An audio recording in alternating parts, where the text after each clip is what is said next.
इस वीडियो में हम लोग समझते हैं सामाजिक विज्ञान की भूगोल के बारे में वस्तुनिष्ठ प्रश्नों के बारे में इस वीडियो में हम बात करने वाले हैं। आइए इन प्रश्नों को एक एक करके समझते हैं। कपास की खेती किस मृदा में की जाती है? मृदा यानी कि मिट्टी। किस मिट्टी में की जाती है? कौन सी ऐसी मिट्टी जो होती है वह कपास की खेती के लिए सबसे उपयुक्त मानी जाती है? वह जो मिट्टी होती है वह काली मिट्टी होती है, यानी कि मृदा। काली मृदा सबसे उपयुक्त कपास की खेती के लिए महत्वपूर्ण है। नेक्स्ट क्वेश्चंस की बात करेंगे।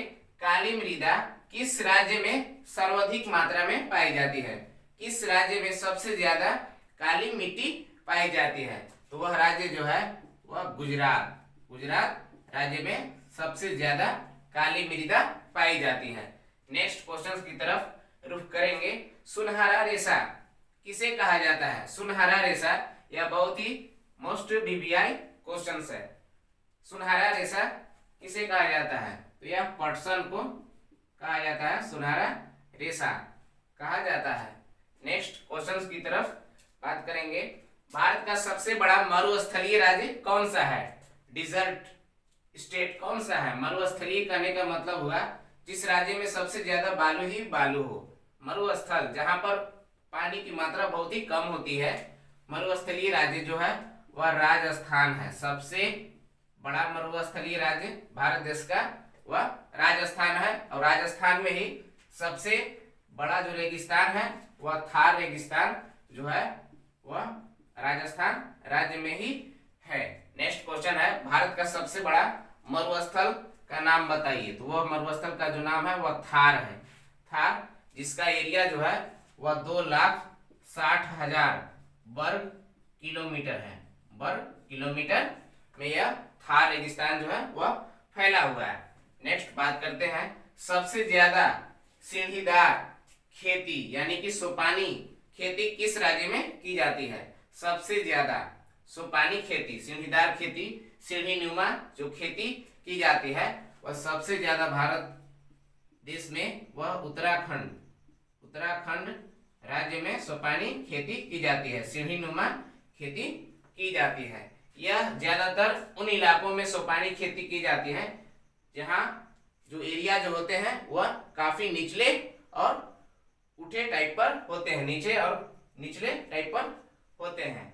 नेक्स्ट क्वेश्चन की तरफ बात करेंगे।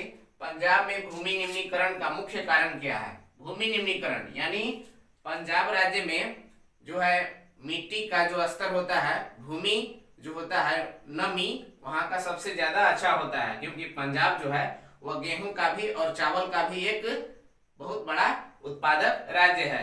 यह पंजाब भूमि निम्नीकरण का मुख्य जो कारण है वहां का वह सिंचाई है। सबसे ज्यादा सिंचाई की अच्छी सुविधा है, साधन है, जिस कारण से वहां फसल अच्छी तरह से होती है, खेती। नेक्स्ट क्वेश्चन की तरफ बात करेंगे। उत्पत्ति के आधार पर संसाधन के प्रकार कितने होते हैं? संसाधन जिसे मनुष्य अपनी आवश्यकताओं को पूरा करने के लिए प्रयोग करता है उसे संसाधन कहते हैं। संसाधन का जो उत्पत्ति के आधार पर जो भेद हुआ वह दो भेद हुआ।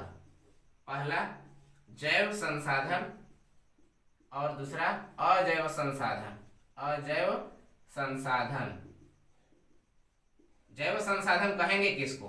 वैसे संसाधन जो सजीव होते हैं, जैसे पेड़ पौधे, पशु पक्षी, मनुष्य, वे सजीव यह जो है जैव संसाधन में आते हैं। और अजैव संसाधन कहने का मतलब हुआ ऐसा संसाधन जिसमें यह सजीव नहीं बल्कि निर्जीव जीव जंतु इसमें आते हैं। जीव जंतु नहीं आएंगे, अजीव इसमें निर्जीव पदार्थ आएंगे या प्राणी आएंगे, जैसे पत्थर और लकड़ी अजैव संसाधन कहलाते हैं। नेक्स्ट बात करते हैं, लौह अयस्क किस प्रकार का संसाधन है? लौह अयस्क जो पृथ्वी के धरातल से यानी कि खनन विधि द्वारा निकाला जाता है वह किस प्रकार का संसाधन होता है?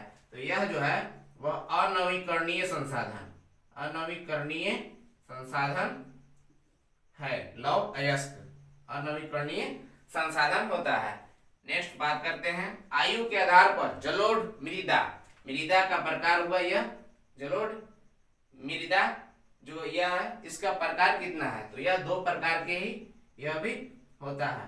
पहला बांगर और दूसरा जो होता है वह खादर। पुरानी जलोढ़ मृदा को बांगर कहते हैं और नई जलोढ़ मृदा को खादर कहते हैं।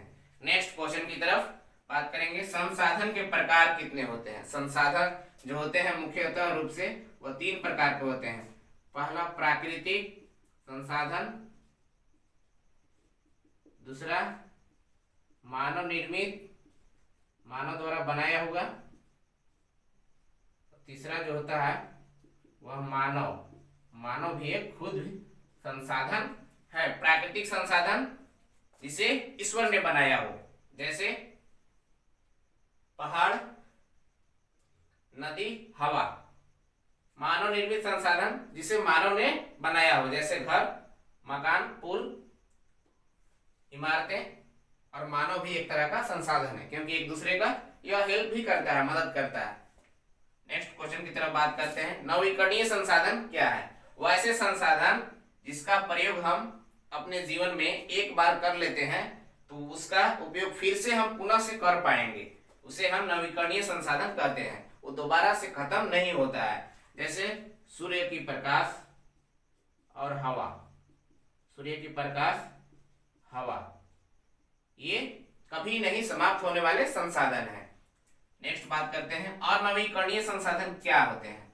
अनवीकरणीय संसाधन वैसे संसाधन जिसका प्रयोग हम अपने जीवन में एक बार कर लेते हैं तो वह खत्म हो जाता है, दोबारा उसका प्रयोग हम नहीं कर सकते हैं क्योंकि वह खत्म हो गया। जैसे पेट्रोल, डीजल,